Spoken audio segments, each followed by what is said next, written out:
Hello friends, स्वागत है आप सभी को हमारे इस YouTube channel Navodaya coaching centre में। जैसा कि पिछले वीडियो में हम लोग त्रिभुज के बारे में अध्ययन कर चुके थे और अब हम लोग वृत्त की ओर बढ़ते हैं। तो देखते हैं कि वृत्त क्या है, इसमें कैसे कैसे किस तरह से फॉर्मूले बनते हैं, किस तरह से इसका क्षेत्रफल निकाली जाती है, यानी कि इससे रिलेटेड सारे चीज़ों के अध्ययन हम लोग आज करेंगे। जैसा कि हम लोग जानते हैं कि वृत्त कैसा होता है, तो आइए हम लोग एक वृत्त की संरचना पाते हैं। मान लीजिए कि यह एक वृत्त है, यानी कि वृत्त लगभग लगभग गोलाकार ही होता है। और हम लोग जानते हैं कि किसी भी कैसों अगर हम लोग गोलाकार पाएंगे तो उसके एक निश्चित बिंदु होती है, उस बिंदु से उसकी दूरी सभी जगह समान होती है। जैसा कि अगर यहाँ से हम लोग एक बारेंगे मतलब गोलाकार कोई चीज़, तो जितना ये है अगर यहाँ पे चाप को रख कर अगर हम पा रहे हैं तो जितना ये होगा उतना ही लंबाई, यानी प्रत्येक बिंदु पर इसका लंबाई बराबर होंगे। तो अगर जहाँ इसका जो निश्चित बिंदु होता है उससे ही हम लोग केंद्र कहते हैं।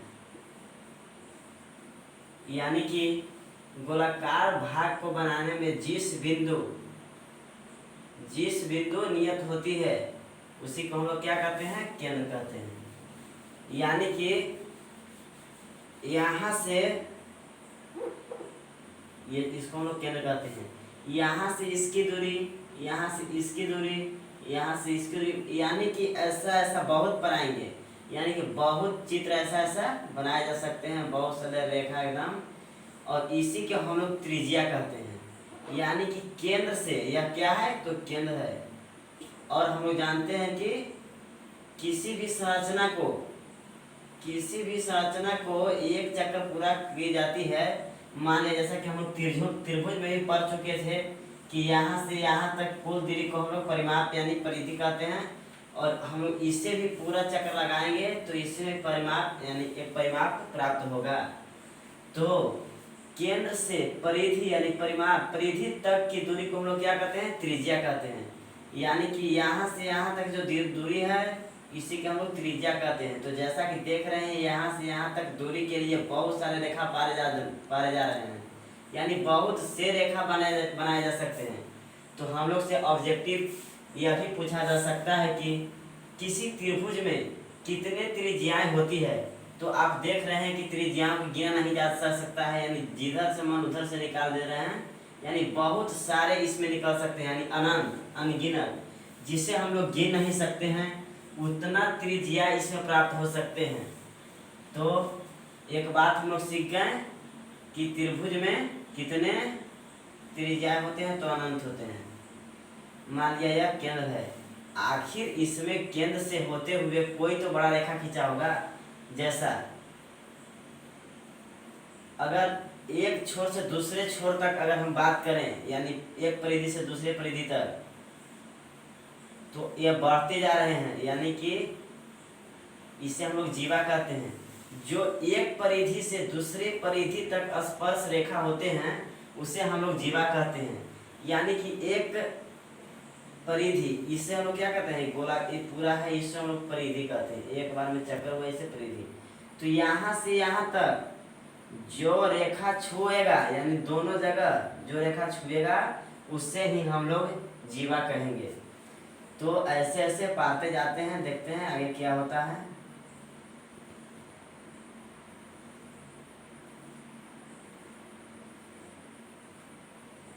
यानी कि इस साइड और इस साइड सब छोटा होते जा रहा है। यहाँ से देखिए यहाँ क्या था, केंद्र था, तो यहाँ से यह गुजर रहा है, यह सबसे बड़ा दिखाई दे रहा है। उससे छोटा ये हो गया, उससे छोटा ये हो गया, फिर छोटा हो गया, इससे ये, यानी छोटा होते जा रहा है। इस साइड भी देखेंगे तो छोटा होते जा रहा है। यानी कि सबसे बड़ा जीवा यही है जो केंद्र से होते हुए गुजरा। तो यह भी हम लोग से ऑब्जेक्टिव पूछा जा सकता है कि केंद्र से होकर जो जीवा गुजरती है वह सबसे छोटी होती है या सबसे बड़ी होती है। तो यह सबसे बड़ी जीवा होती है, जिसे हम लोग व्यास कहते हैं। यह भी देखा जा सकता है इस चित्र के माध्यम से कि ऐसा है एकदम, इस यहाँ से होते हुए आ रहा है, केंद्र से होते हुए। तो हम लोग अभी थोड़ा समय पहले यहाँ सीखे थे कि केंद्र से परिधि तक जो दूरी होती है उसे त्रिज्या कहते हैं। लेकिन यह भी तो यहाँ से यहाँ तक है और यहाँ से यहाँ तक है, यानी दोनों एक ही साथ है।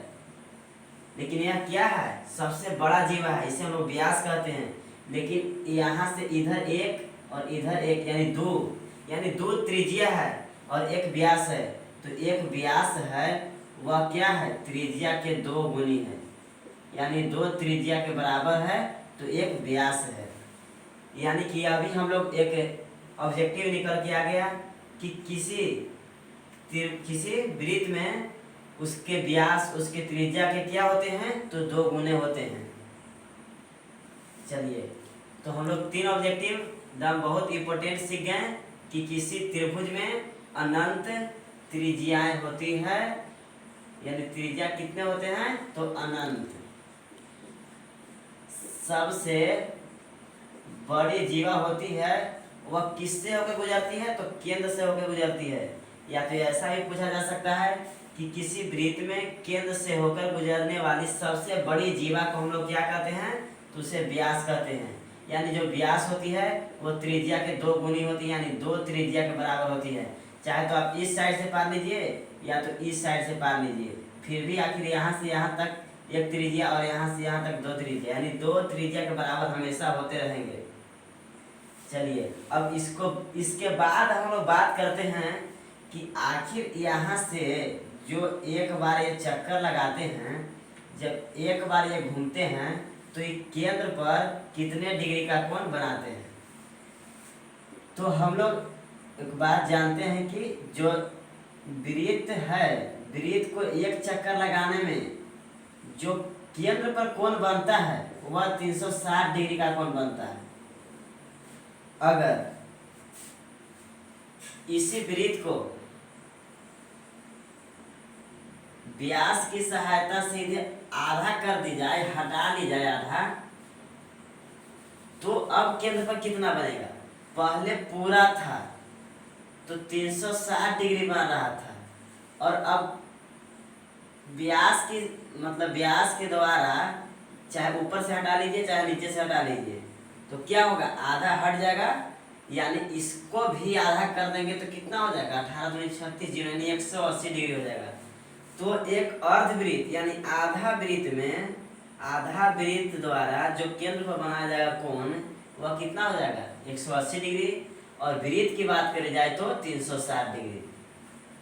चलिए, हम लोग 5-6 ऑब्जेक्टिव सीख चुके हैं। अब इसके बाद देखते हैं कि वृत्त की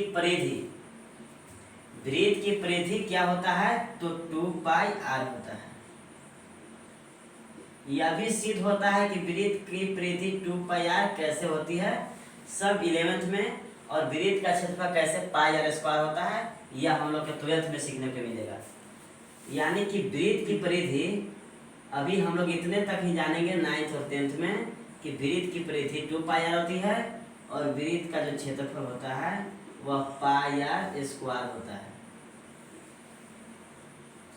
जहाँ पाई एक अपरिमेय संख्या है और पाई का मान अभी तक सही तो निकाला नहीं गया है, लेकिन हम लोग इसे 22/7 मानते हैं, तो कभी कभी 3.14 या कुछ अलग, जिस तरह से क्वेश्चन आता है उस तरह से मान दिया हुआ रहता है।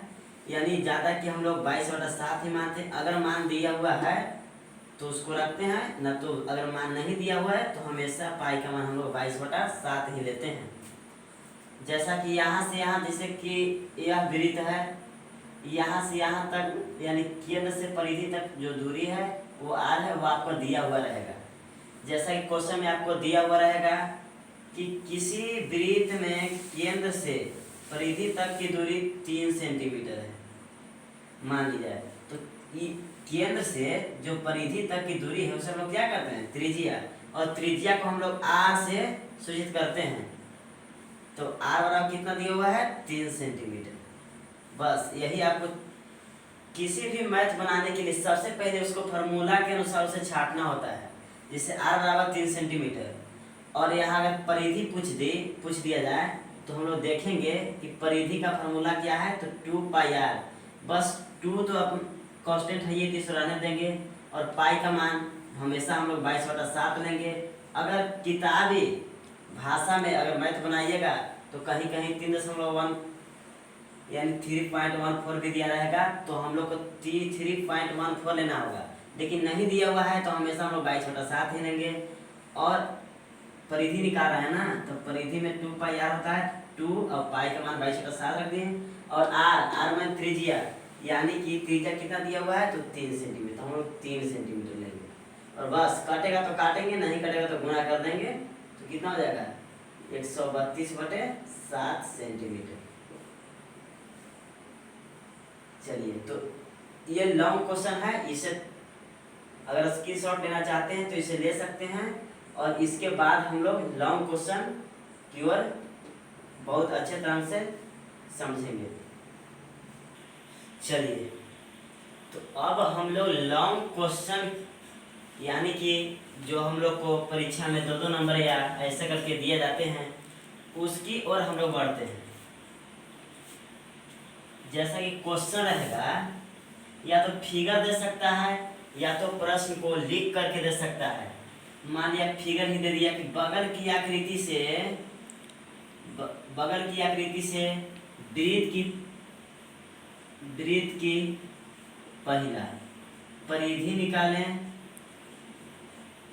दूसरा क्षेत्रफल निकालें, और यहाँ केंद्र से परिधि तक की दूरी को दे 7 सेंटीमीटर।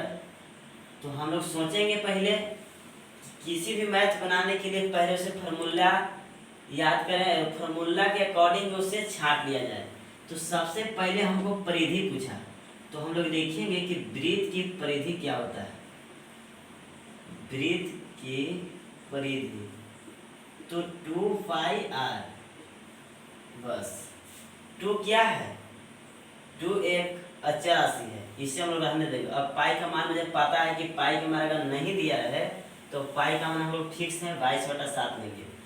और एक आगे आर यानी त्रिज्या, तो त्रिज्या इससे छाटना है कि त्रिज्या इसमें कितना दिया हुआ है, यानी कि त्रिज्या उसे ही कहते हैं जो केंद्र से परिधि तक की दूरी होती है।